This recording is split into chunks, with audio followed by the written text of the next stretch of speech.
The tram clatters to a halt at the corner of the Kirchmeierove and V. Holoszowiczkach streets. It is 10:30 in the morning. The air carries the damp promise of spring, but you don't notice the weather. Your palms are slick.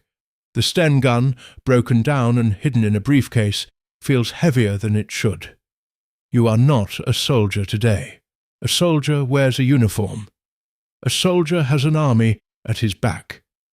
Today, you are a ghost waiting to become a murderer. He comes every morning. This is the one thing you know for certain. The black Mercedes top down because Reinhard Heydrich, the butcher of Prague, the man with the iron heart, likes to feel the wind on his face as he drives through his conquered city. He believes he is untouchable. You see the car turn the corner. Time slows to a crawl. You step forward, dropping the briefcase to your side. One motion, 1 second, a lifetime of fear compressed into a single pull of the trigger. The gun jams. In that moment, history does not hinge on courage. It does not hinge on strategy. It hinges on a piece of metal that refuses to move. You look at your partner. He looks at you. And in the space between heartbeats, every plan you made, every pavem, every prayer you whispered in the dark, every reason you left your home, it all dissolves into a single primal truth. This is not justice, this is not strategy, this is the moment cold revenge meets reality. And reality is never clean. We are taught to believe revenge is a fire, a hot, blinding rage that sears through reason, demanding immediate satisfaction. But there is another kind, a version that does not burn. It freezes. Psychologists distinguish between hot revenge and cold revenge. Hot revenge is impulsive. It is the shove in a bar fight, the scream that escapes before you can catch it. It is emotional dysregulation made manifest. But cold revenge is a different beast entirely. It is a slow, deliberate process.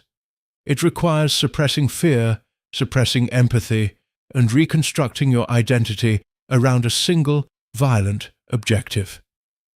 Kevin Carl-Smith, a social psychologist who has extensively studied the dynamics of revenge, found in his landmark studies that when people seek revenge, they consistently overestimate the satisfaction it will bring.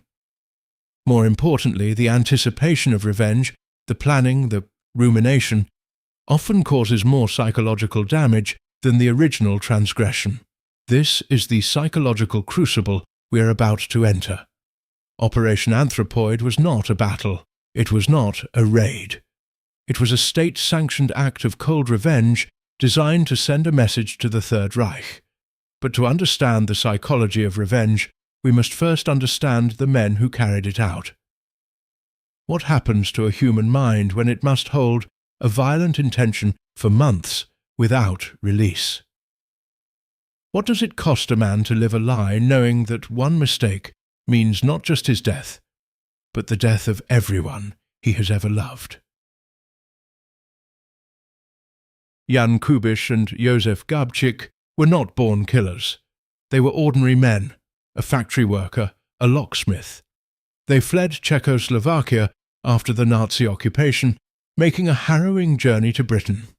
They were trained by the Special Operations Executive in sabotage, unarmed combat, and the art of disappearance. But the psychological training was unspoken. It was the demand to compartmentalize. Compartmentalisation is the mind's ability to hold two contradictory truths without experiencing the psychological conflict between them. On one side of the wall you are a young man who loves his mother, who remembers the smell of bread baking, who misses his dog. On the other side, you are an operative who must walk past a man on a street corner, look him in the eye, and pull a trigger. For months these men lived in the walls of that compartment. They were parachuted into Czechoslovakia in December of 1941. They landed in the snow, buried their equipment, and began the most psychologically demanding phase of their mission, the waiting. They had to establish contact with the resistance, find a safe house, and observe their target without ever becoming the observed. They had to suppress their very identity. They could not trust anyone fully, because a single loose word could unravel everything. Reinhard Heydrich, the SS Obergruppenführer, the architect of the Holocaust's early machinery. He was a man who could play Bach violin concertos with technical perfection in the morning and sign the execution orders for thousands of Polish intellectuals before lunch. Hitler called him the man with the iron heart. But psychologically, Heydrich was a study in malignant narcissism. He did not simply enjoy power. He was power. He rode through Prague without a security detail because he wanted the populace to see him. He wanted them to understand that their conqueror was so secure in his dominance, so certain of his invincibility, that he did not need to hide. To kill Heydrich was not merely a strategic goal to cripple the Nazi occupation apparatus. It was an act of psychological warfare. The Allied governments in exile needed to prove to the world, and to their own people living under the jackboot, that the Reich was not invincible. They needed to shatter the illusion of the Iron Heart. But for Kubisch and Gabčík, waiting in the safe house, Heydrich was not a symbol. He was a schedule. He was a car turning a corner. He was the man they had to kill at close range, not with a sniper rifle from 500 yards, but standing on a street corner, face to face. This is the psychological core of cold revenge. It is the anticipatory stress. Modern neuroscience shows that when a human being sustains a state of hypervigilance for extended periods, the amygdala, the brain's fear center, remains in a constant state of activation. Cortisol floods the system. Sleep becomes a battleground. The mind begins to erode the boundary between the mission and the self. You are no longer a man who is going to kill someone. You become a man who is defined by the act you have not yet committed. They had to keep the revenge cold. They could not let it heat into panic. They could not let it boil over into reckless action. They had to wait for the precise moment. The 27th of May, 1942, the corner where the tram tracks bend, forcing the Mercedes to slow down. When the gun jammed all that psychological structure, months of training, months of suppression, months of cold calculation, it all collapsed into a raw primal second. Gabčík pulled the trigger. Nothing. Heydrich, seeing the failure to it, did not flee. He stood up in his car and drew his pistol, ordering his driver to stop. He was going to kill the assassins himself. This is the moment the cold revenge had to become hot. Kubisch, acting on instinct, pulled a modified anti-tank grenade from his briefcase and hurled it at the rear of the car. The explosion tore through the vehicle. Shrapnel embedded itself in Heydrich's spine. His uniform caught fire. He stumbled out, firing his pistol down the street, chasing his would-be killers until the pain collapsed him against a railing. 8 days later, Reinhard Heydrich died of sepsis. His iron heart had been pierced by shrapnel from a grenade thrown by a man who was supposed to be a factory worker. But for Kubisch and Gabčík, there was no victory. There was only the next phase of the psychological ordeal. The mission was complete, but they were trapped. The Nazis, in a frenzy of rage, unleashed a wave of terror unprecedented in the occupation. They offered a reward of 10 million crowns for information. They sealed off Prague, and they began to kill. The assassins, along with 5 other Czech paratroopers, took refuge in the crypt of the Saints Cyril and Methodius Cathedral. They dug a tunnel through the stone wall to the catacombs, and they waited again. Imagine that psychological state. You have done the thing. You have enacted the cold revenge you were sent to enact. You have killed one of the most powerful men in the world. And now you are sitting in a damp, stone tomb, listening to the footsteps of the army above you. You know they will find you. You know they will not take you alive. What is that moment like? It is the moment after the catharsis that never came. Kevin Carlsmith's research found that revenge does not provide the closure we expect. Instead, it keeps the transgression alive in the mind. The loop of rumination continues. Kubish and Gabčík did not sit in that crypt feeling satisfied. They sat in the aftermath, waiting for the retaliation they knew was coming. It came. The Nazis, unable to find the assassins, took their revenge on the Czech people. The village of Lidice was razed to the ground. All 173 men over the age of 15 were executed.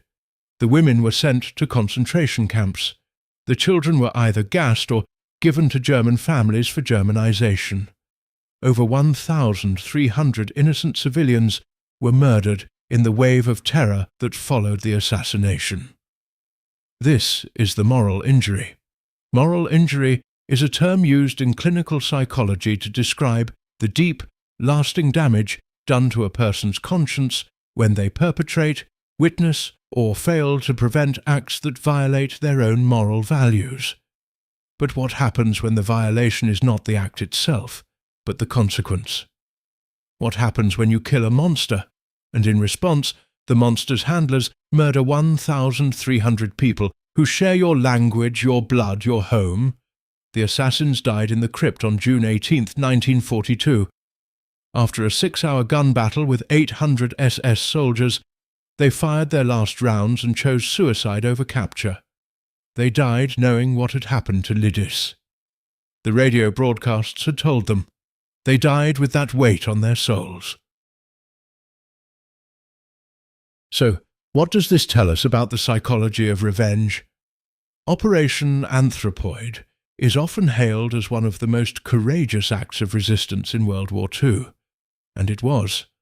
But it is also a profound lesson in the cost of cold revenge. Carlsmith's studies reveal that people who seek revenge spend more time thinking about the person who wronged them than those who do not. Revenge does not close the loop, it reinforces it. For Kubish and Gabčík, the months of planning did not lead to closure. They led to a crypt and a burned village. The moral calculus of state-sanctioned revenge is always a gamble. You weigh the life of a tyrant against the lives of the innocents who will pay the price. The men who jumped from that Halifax bomber in December 1941 knew the risk. They knew the Nazis would retaliate. But knowing a thing intellectually and holding the weight of it in your chest as you hear the reports of Lidice are two different psychological realities. Cold revenge demands that you suppress your empathy. It demands that you treat human beings, including the target, as objectives. It demands that you freeze your heart. But when the mission is over, the ice melts, and what is left is not relief. It is the full crushing weight of the humanity you had to deny to do what you did. We look at figures like Heydrich and we imagine we are nothing like him. We look at operatives like Kubish and Gabčík and we imagine we could be like them. But the psychology of revenge lives in all of us. It lives in the grudge we hold against a co-worker. It lives in the fantasy of the last word we never got to say. It is the quiet, cold planning we do in our own minds when someone has wronged us. Operation Anthropoid is a mirror. It shows us that revenge, even when justified, even when strategically brilliant, is a psychological poison that first infects the one who seeks it. It shows us that the cost of keeping hatred controlled long enough to act on it is often higher than we can ever anticipate. They killed the man with the iron heart. But to do it, they had to forge their own iron hearts, and once the mission was over, those hearts did not turn back to flesh. They shattered. The question we are left with is not whether Heydrich deserved to die. History has answered that. The question is compartmentalisation. What does the pursuit of cold revenge do to the soul of the person who carries it out? And if the price of killing a monster is in some way becoming a little more like him, was it worth the cost?